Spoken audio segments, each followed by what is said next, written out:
Hello everyone! Welcome to my channel. I hope everyone is having a wonderful day. The stadium roared like a beast as the final overs of the match ticked down. 20,000 fans perched on the edge of their seats, eyes glued to the pitch, hearts hammering in unison.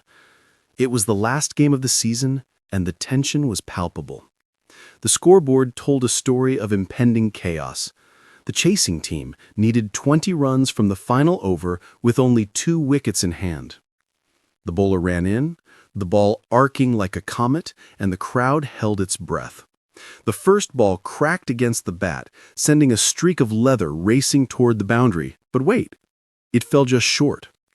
The second ball, a cunning, slower delivery, was defended cautiously. And then came the third, the moment everyone knew could decide everything. It was here that Ravi Mehra, the game's quiet hero, pulled off a move no one had seen before. As the ball hurtled toward him, he didn't swing. He didn't even move. The bowler's face contorted in disbelief. For a heartbeat, time froze.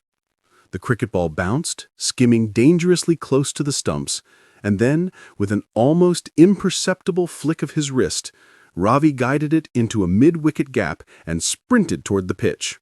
Not a run had been scored yet, but the bowler, mid-celebration, had forgotten one crucial thing. The wicket-keeper was already off balance, chasing a phantom shot. The stadium gasped. A split second later, Ravi pivoted, eyes blazing, as if daring the fielders to challenge him. The crowd erupted in a mix of cheers and stunned silence, fans waving flags as though trying to signal their disbelief. "Never seen that before," a voice shouted from the stands, echoing 1,000-fold. The next ball was a blur. Ravi, now in control, ran a single, then a daring second, his teammates' eyes widening at his audacity. Every run he took seemed impossible, yet he moved with uncanny precision, as if the rules of gravity bent for him. The bowler threw everything he had, yorkers, bouncers, slower balls, but Ravi danced through each delivery like a shadow untouchable, leaving fielders grasping at air. By the 5th ball, only 5 runs were needed, but the fielders were visibly shaken. Ravi paused mid-pitch, bat poised, eyes scanning every fielder as if reading their minds. He didn't swing. He didn't even move. The stadium held its breath again. Then, with a sudden glance toward the boundary, he tapped the ball gently, just enough for it to roll past a diving fielder. The crowd went ballistic. Parents hugged their children. Strangers high-fived. Phones shook in hands trying to capture the impossible. Commentators lost their voices for a moment before stammering, we've never seen anything like this in cricket." The final ball approached. The scoreboard read, 1 run needed, 1 ball remaining. Ravi squared up, calm as the eye of a storm.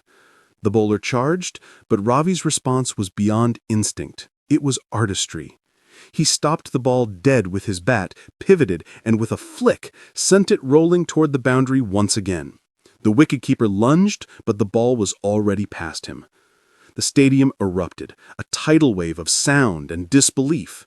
The chase was complete, not with brute force, but with genius.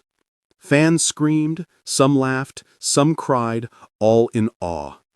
Ravi raised his bat, not in triumph, but in quiet acknowledgement of the spectacle he had created. As cameras flashed and commentators struggled to articulate what had just happened, one thing was clear. The chase had been halted, not by luck, not by a miracle, but by a player whose mind played chess while the world played checkers.